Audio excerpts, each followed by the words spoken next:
नमस्कार मित्रांनो, स्वागत आहे तुम्हा सर्वांचं आमच्या सुपरमास्टर या यूट्यूब चॅनलवर. मित्रांनो, TET म्हणजेच शिक्षक पात्रता परीक्षा जे DED BED धारक देणार आहेत त्या सर्व उमेदवारांसाठी हा व्हिडिओ अत्यंत महत्त्वपूर्ण ठरणार आहे.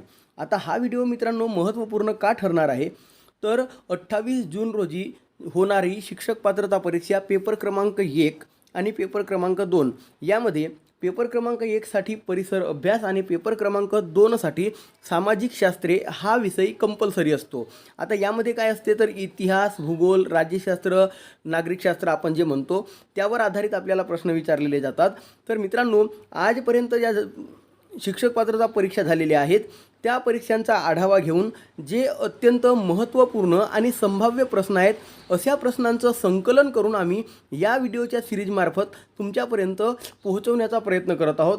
हे खरोखरच तुमच्यासाठी अत्यंत महत्त्वपूर्ण ठरणार आहेत आणि शिक्षक पात्रता परीक्षा पास करण्यासाठी तुम्हाला याचा खरंच फायदा होणार आहे. तत्पूर्वी मित्रांनो, तुम्ही या व्हिडिओला शेवटपर्यंत बघा आणि अद्यापही चॅनलला सबस्क्राईब केलं नसेल तर कृपया चॅनलला सबस्क्राईब करून घ्या आणि बाजूला जे बेल आयकॉनचं बटन आहे त्याला देखील प्रेस करून ठेवा. तर बघा, यामध्ये आपण सामाजिक शास्त्रे आणि परिसर अभ्यास यामधील काही प्रश्न पाहणार आहोत. पहिला प्रश्न विचारण्यात आलेला आहे, बघा तुम्हाला स्क्रीनवर दिसत आहे. लिखित राज्यघटना असलेला पहिला लोकशाही देश म्हणून रिकामी जागा या देशाला ओळखले जाते. यामध्ये भारत, इंग्लंड, अमेरिका, फ्रान्स असं आहे. तर मित्रांनो, याचं उत्तर आहे अमेरिका. अमेरिका या देशाला पहिला लोकशाही आणि लिखित राज्यघटना असलेला देश म्हणून ओळखले जाते. दुसरा प्रश्न आहे, एका तासात सूर्यासमोरून किती रेखावृत्ते जातात? आता एका तासात मित्रांनो सूर्यासमोरून किती रेखावृत्ते जातात तर आपल्याला या ठिकाणी पर्याय आहेत. त्यापैकी 15 रेखावृत्ते जातात. किती? 15. नंतरचा प्रश्न आहे बघा, विकसित राष्ट्राने अविकसित राष्ट्रावर आपले सर्वांगीण वर्चस्व प्रस्थापित करणे व अनेक नव्या वसाहती स्थापन करणे म्हणजेच रिकामी जागा होय असं आहे. तर बघा, यामध्ये आपल्याला साम्राज्यवाद, वसाहतवाद, भांडवलशाही आणि हुकुमशाही असं दिलेलं आहे. तर बघा मित्रांनो, बरेच उमेदवार काय मारतील याचं उत्तर तर वसाहतवाद मारतील, परंतु या ठिकाणी उत्तर हे वसाहतवाद नसून साम्राज्यवाद आहे. काय आहे? साम्राज्यवाद. चला, नंतरचा प्रश्न आहे, खंडीय कवच व महासागरीय कवच यांच्या घनतेमध्ये असलेल्या विलगतेला कोणत्या नावाने ओळखले जाते? तर मित्रांनो, कॉन्रॅड विलगता, गटेनबर्ग विलगता, मोह विलगता आणि यापैकी नाही असे आपल्याजवळ पर्याय आहेत. याचं उत्तर आहे मित्रांनो कॉन्रॅड विलगता. खंडीय कवच आणि महासागरीय कवच यामधील विलगता जी आहे तिला कॉन्रॅड विलगता असं म्हटलं जाते. नंतरचा प्रश्न आहे, वाघ आणि सिंह हे दोन्ही प्राणी आढळणारा देश कोणता? तर मित्रांनो, वाघ आणि सिंह हे दोन्ही प्राणी आढळणारा देश आहे आपला भारत देश. कोणता आहे तर भारत आहे. ठीक आहे. त्यानंतरचा प्रश्न बघूया, अखिल भारतीय किसान सभेची स्थापना कोणत्या वर्षी झाली? आता अखिल भारतीय किसान सभेची स्थापना 4 पर्याय दिलेले आहेत. 4 पर्यायापैकी पर्याय क्रमांक 3 1936 मध्ये अखिल भारतीय किसान सभेची स्थापना झालेली आहे. नंतरचा प्रश्न आहे, रामकृष्ण मिशनची स्थापना कोणी केली? आता रामकृष्ण मिशन मित्रांनो, नावावरून आपण काय म्हणणार की रामकृष्ण परमहंस, पण नाही. रामकृष्ण मिशनची स्थापना केली आहे स्वामी विवेकानंद यांनी. कोणी? स्वामी विवेकानंद. ओके. चला, नंतरचा प्रश्न पाहूया, मुंबई येथे पहिली कापड गिरणी कोणी सुरू केली? आता मुंबई येथे पहिली कापड गिरणी कोणी सुरू केली तर बरेच उमेदवार काय करतात, नाना जगन्नाथ शंकर सेठ आणि नारायण मेघाजी लोखंडे हे बऱ्याच उमेदवारांच्या कानावरून गेलेलं असते. तर काय करतात, पटकन ह्या दोनपैकी एक ऑप्शन मारतात, परंतु याचं उत्तर आहे कावसजी नानाभाई दावर यांनी मुंबईमध्ये पहिली कापड गिरणी सुरू केलेली आहे. कोणी? कावसजी नानाभाई दावर. आता नारायण मेघाजी लोखंडे यांनी काय केलं तर गिरणी कामगारांचा संप घडवून आणला आणि रविवारची सुट्टी मंजूर करून घेतली.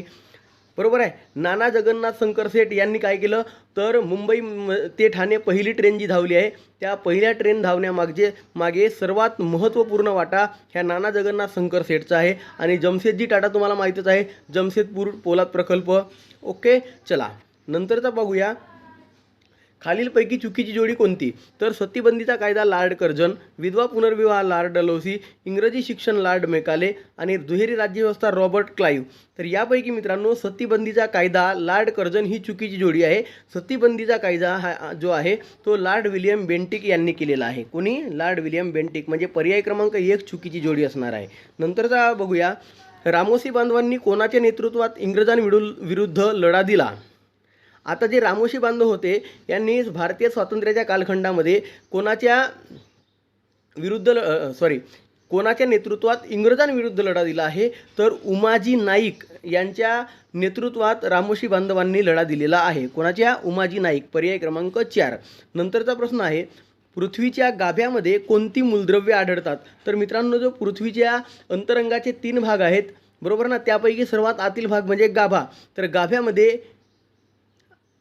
निकेल आणि आयर्न हे घटक आढळतात. त्याला निफे या नावाने ओळखलं जातं. NIFE, निफे या नावाने ओळखलं जाते. पर्याय क्रमांक 3 निकेल आणि आयर्न. ओके. त्यानंतर आहे, वातावरणातील वायुरूप बाष्पाचे जलरूपात परिवर्तन होण्याच्या क्रियेला काय म्हणतात? तर मित्रांनो, वातावरणातील जे बाष्पामध्ये जी वायूचे बदल होते त्याला काय म्हणतात? तर याला सांद्रीभवन असं म्हटलं जाते. काय म्हटलं जाते? सांद्रीभवन. ओके. चला, त्यानंतरचा प्रश्न आहे, छत्रपती शिवाजी महाराज यांचा राज्याभिषेक कधी झाला? तर मित्रांनो, जून महिन्यातलीच गोष्ट आहे. आत्ताच आपण राज्याभिषेक दिन साजरा केला होता. त्यामुळे याचं उत्तर तर बऱ्याच उमेदवारांना यायला पाहिजे आणि चुकता कामा नये. याचं उत्तर आहे पर्याय क्रमांक 4, 6 जून 1674. किती? 6 जून 1674. ओके. चला, नंतरचा प्रश्न आहे, गुरु ग्रंथ साहिब या सिखांच्या पवित्र ग्रंथात महाराष्ट्रातील कोणत्या संतांची पदे समाविष्ट केलेली आहेत? तर मित्रांनो, गुरु ग्रंथ साहिब नावाचा जो ग्रंथ आहे यामध्ये महाराष्ट्रातील संत नामदेव या संताची पदे समाविष्ट केलेली आहेत. कोणाची? संत नामदेव. ओके. चला, त्यानंतरचा प्रश्न बघूया, टिपू सुलतान कोणत्या लढाईत मारला गेला? ओके. तर बघा मित्रांनो, टिपू सुलतान जो आहे हा श्रीरंगपट्टणम येथे झालेल्या लढाईत मारला गेलेला आहे. कुठे? श्रीरंगपट्टणम. पर्याय क्रमांक 3. नंतरचा प्रश्न पाहूया, भारताच्या मूळ संविधानात एकूण किती कलमांचा समावेश होता? आता या ठिकाणी प्रश्नचिन्ह थोडा मिस्टेक झाला आहे. मागचा प्रश्नचिन्ह समोर आला आहे प्रिंटमध्ये. चला, भारताच्या मूळ संविधानात एकूण किती कलमांचा समावेश होता? तर मित्रांनो, भारताचे जे मूळ भारतीय संविधान आहे त्यामध्ये 395 कलमांचा समावेश होता. पर्याय क्रमांक 2. नंतरचा प्रश्न आहे, भारतीय राज्यघटनेला संविधानाची उद्देशिका कोणी जोडली? तर भारतीय राज्यघटनेला जी संविधानाची उद्देशिका आहे, जी आपण म्हणतो आम्ही भारताचे लोक, भारताचे एक सार्वभौम, तर ती जी जोडली आहे ही पंडित जवाहरलाल नेहरू यांनी जोडलेली आहे. पर्याय क्रमांक 3. कोणी? पंडित जवाहरलाल नेहरू. त्यानंतरचा प्रश्न आहे, त्रिमंत्री योजनेत खालीलपैकी कोणाचा समावेश नव्हता? तर भारतामध्ये 1946ला त्रिमंत्री योजना आली होती. त्यामध्ये क्लेमंट याटली यांचा समावेश नव्हता. तर स्टेफर्ड क्रिस, सर एव्ही अलेक्झांडर आणि लॉर्ड पॅथिक लॉरेन्स हे 3ही लोक होते. तर क्लेमंट ॲटली नव्हते. पर्याय क्रमांक 2 याचं उत्तर असणार आहे. कारण काय, तर क्लेमंट ॲटली जे आहेत ते इंग्लंडचे पंतप्रधान होते. त्यांनी ह्या तिघांनाही पाठवलं होतं. चला, नंतरचा प्रश्न बघूया, महाराष्ट्र विधान परिषदेची सदस्य संख्या किती असते? तर महाराष्ट्र विधान परिषदेची सदस्य संख्या जी असते ती असते 78. ठीक आहे. आता 48 काय आहे? तर महाराष्ट्रातून लोकसभेवर निवडून जाणारे. त्यानंतर 288 काय आहेत? तर महाराष्ट्र विधानसभेचे. त्यानंतर 12 काय आहेत? तर जे नामनिर्देशित असतात, बरोबर, नामनिर्देशित सदस्य ते असतात 12. ओके. चला, म्हणजे महाराष्ट्र विधान परिषदेची सदस्य संख्या किती आहे? तर 78. पर्याय क्रमांक 3. नंतरचा प्रश्न आहे, नागरिकांच्या मूलभूत हक्काचे संरक्षण करणे हे कोणाचे कार्य आहे? तर मित्रांनो, नागरिकांचे जे मूलभूत हक्क आहे याचे संरक्षण करण्याची जबाबदारी किंवा कार्य हे आहे हे सर्वोच्च न्यायालयाचे आहे. पर्याय क्रमांक 1. कोण? सर्वोच्च न्यायालय. त्यानंतरचा प्रश्न आहे, राज्यसभेच्या एकूण सदस्य संख्यापैकी किती सदस्य घटक राज्य आणि केंद्रशासित प्रदेश यामधून निवडून येतात? तर मित्रांनो बघा, राज्यसभेच्या सदस्यांपैकी 238 जे सदस्य आहेत ते घटक राज्य आणि केंद्रशासित प्रदेशामधून निवडून जातात. आता एकूण सदस्य संख्या किती आहे? तर एकूण सदस्य संख्या 250 आहे. त्यापैकी 12 हे राष्ट्रपतींच्या नामनिर्देशनाद्वारे ते निवडून दिले जातात. ओके. याचं उत्तर असणार आहे पर्याय क्रमांक 2, 238. त्यानंतरचा प्रश्न आहे, खालीलपैकी चुकीची जोडी ओळखा. तर यामध्ये राजकोट येथे रेड क्रॉस सोसायटीची शाखा, त्यानंतर आनंदीबाई जोशी. दुसरा आहे all India women's conference Ramabai Ranade, हे बरोबर आहे. त्यानंतर आर्य महिला समाज पंडित रमाबाई बरोबर आहे. वैद्यकीय सेवा देणाऱ्या पहिल्या स्त्री डॉक्टर रखमाबाई जनार्दन सावे, हे सुद्धा बरोबर आहे. यांचं दुसरं नाव आहे रखमाबाई राऊत म्हणतात यांना. त्यामुळे पर्याय क्रमांक 1 जे आहे, राजकोट येथे रेड क्रॉस सोसायटीची शाखा आनंदीबाई जोशी, हे चुकीचं आहे. ठीक आहे. चला पुढचा, हिंदुस्थान सोशलिस्ट रिपब्लिकन आर्मीचे प्रमुख कोण होते? तर मित्रांनो, हिंदुस्थान सोशलिस्ट रिपब्लिकन आर्मीचे प्रमुख होते पर्याय क्रमांक 1, चंद्रशेखर आझाद. कोण होते?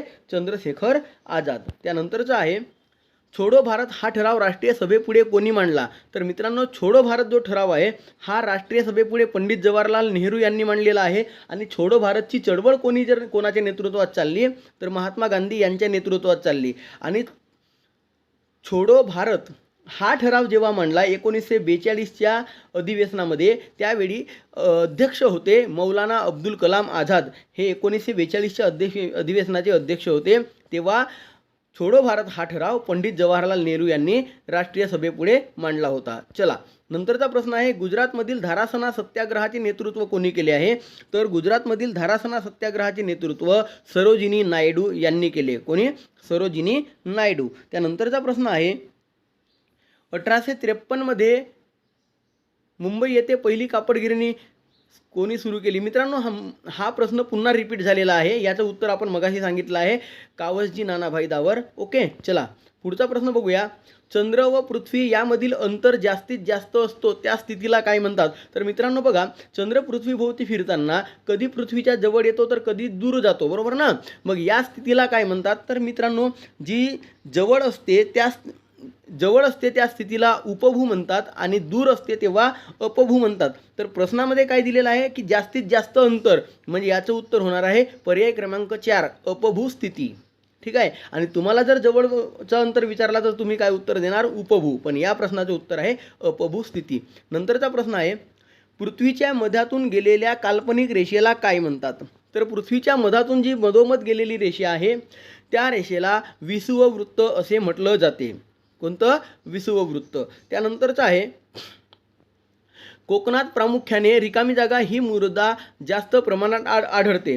तर मित्रांनो, यामध्ये रेगूर मृदा, जांभी मृदा, किनारपट्टीवरील गाळाची मृदा आणि जाडी भरडी मृदा अशा प्रकारे या ठिकाणी आपल्याला पर्याय दिलेले आहेत.